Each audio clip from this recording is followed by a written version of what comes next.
Hey guys, Jerry from Showtime Audio. So we have this beautiful brand new 2024 Honda CR-V RS. So what we added to this is a security system where we're doing an IGLA, CompuStar T13 alarm remote start, along with a drone X1 Max, which has the backup battery. So basically this vehicle will be fully protected. So not only does it have an alarm remote start, it also has the IGLA pin code, which will inhibit them from starting it or shifting, and the drone GPS tracking system, which will notify the owner if the vehicle does get taken, battery voltage, alarm status, basically everything.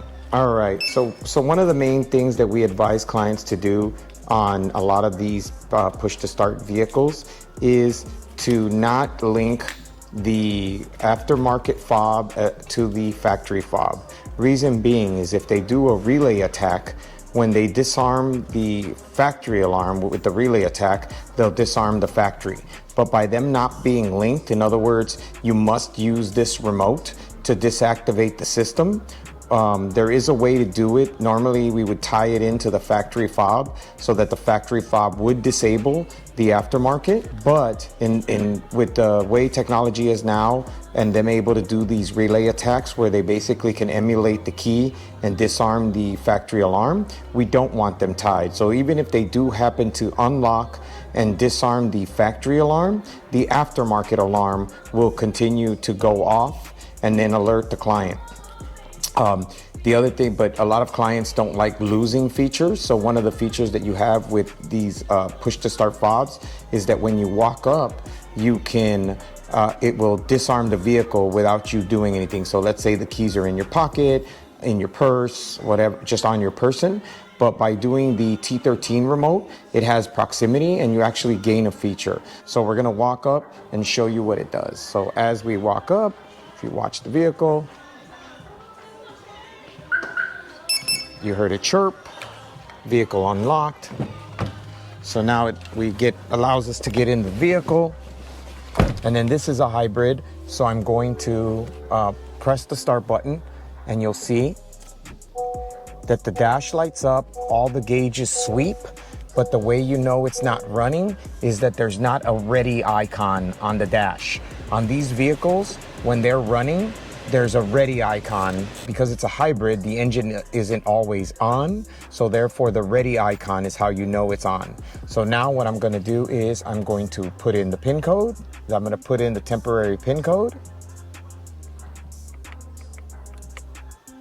Wait for the 2 confirmation chirps. And as you can see, the hazards flash in order to let you know that it accepted it. And then we are going to start the vehicle. And as you can see, we have the ready icon up on the dash, and then we're gonna put the vehicle in shift. We got the angels going because it's a hybrid. And then we're gonna throw it back in park, and that's it. Obviously nothing is absolutely bulletproof, but this is as close as you can possibly get, and there's a bunch of redundancy to help keep the vehicle. Again, they're always advancing, they're always trying new things and figuring out ways around it. And the main thing of the alarm is to make as much noise as possible. We'll show you the alarm going off. So we always do, not only do we do the siren, but we also add horn honk. The nice thing about horn honk is people will pay attention to a horn honking. Sirens are not so effective anymore because sirens are going off all the time, but if somebody's honking the horn like a madman, you're typically gonna go and at least look out the window and see what's going on. Plus, it's very unnerving for the criminal because they know that it's drawing attention, and the more attention we can draw to them, the more they're gonna lose interest and move on to the next target. I'm gonna walk away from the vehicle and just show you the proximity. So if you give it a second, I just gotta get far enough away from the car, and then the vehicle will lock. There you go. It just locked all on its own, right? So now what I'm gonna do, just to show you how loud this thing is, I'm gonna put the keys down over here. Let me put the keys down right here. Put the keys down next to the box. And then I'm going to walk up and set the alarm off. Now, this thing will be loud, so I'm gonna reach in and open the door.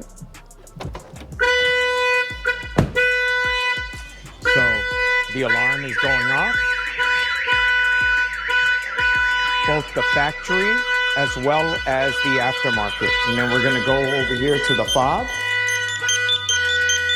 And as you can see, alarm is going off, door open. And so we're gonna hit unlock.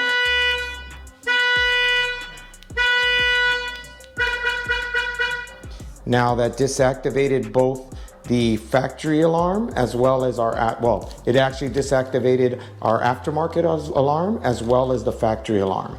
But just to show you, that's pretty loud and pretty annoying. If that's going on while you're trying to steal the vehicle, you're definitely going to run away. So again, this is why we go through all these steps and we add all these features on, because each one of them is an added layer of protection that helps you keep your car, right? Again, we always say nothing is bulletproof, but the harder you can make it and the more attention and noise you can draw to them, the less likely they are to continue to want to steal your vehicle and not move on to something that's easier.